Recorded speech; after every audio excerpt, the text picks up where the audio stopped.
நீங்களே ரியலைஸ் பண்ண ஒரு மென்மையான ரசனை இருந்துச்சு. இப்போ இதுக்குள்ளே இருக்கிறதுனால எனக்கு அதெல்லாம் போயிடுச்சுன்னு நினைக்கிறது என்ன?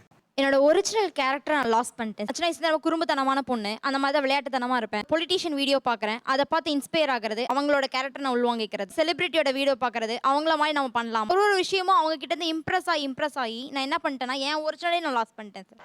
ரொம்ப ரொம்ப கஷ்டம் ப்ரோ. நான் நல்லா டிராயிங் போடுவேன், நல்லா கோலம் போடுவேன். நானே கோலம் போட்டு நானே டிராயிங் போட்டு ரொம்ப அழகா இருக்கு அப்படின்னு சொல்லிட்டு ரசிப்பேன். மீடியால எல்லாம் பார்க்கும்போது ரொம்ப ரொம்ப அழகா போடுறதெல்லாம் பார்க்கும்போது நம்மளுடைய ரசனைகள் அந்த செல்ஃப் லவ் வந்து போயிடுச்சு. இப்போ நிறைய ஃபன்னி வீடியோஸ் பார்க்குறேன், மீம்ஸ் பார்க்குறேன், சிரிக்கிறேன். ஆனால் நான் ஃபன்னியா இல்லை அப்படின்னு நான் ஃபீல் பண்ணுறேன் சார். ஓப்பன் அப் ஆகிறதே விட்டுட்டேன் சார். மற்றவங்க கிட்ட அட கன்றாவிய எப்படி இந்த மனுஷன் எப்படி ஆயிட்டாரு பாத்தியா? முன்னெல்லாம் சின்ன வயசுல ஸ்கூலுக்கு போயிட்டு வந்துட்டு அம்மா கிட்ட உட்காந்து எல்லா கதையும் சொல்லுவேன். எனக்கு என்ன நடந்துச்சோ. இப்போ அம்மா பேச வந்தாலே பேசவே எனக்கு பிடிக்க மாட்டேன். ஓப்பன் அப் ஆகிறது அதுவே போயிடுச்சு. சைல்டிஷ்னஸ் மிஸ் ஆச்சு. எனக்குள்ள ஒரு ஃபேக் மெச்சூரிட்டி வந்துருச்சு. No comments. சிம்பிளி வேர்.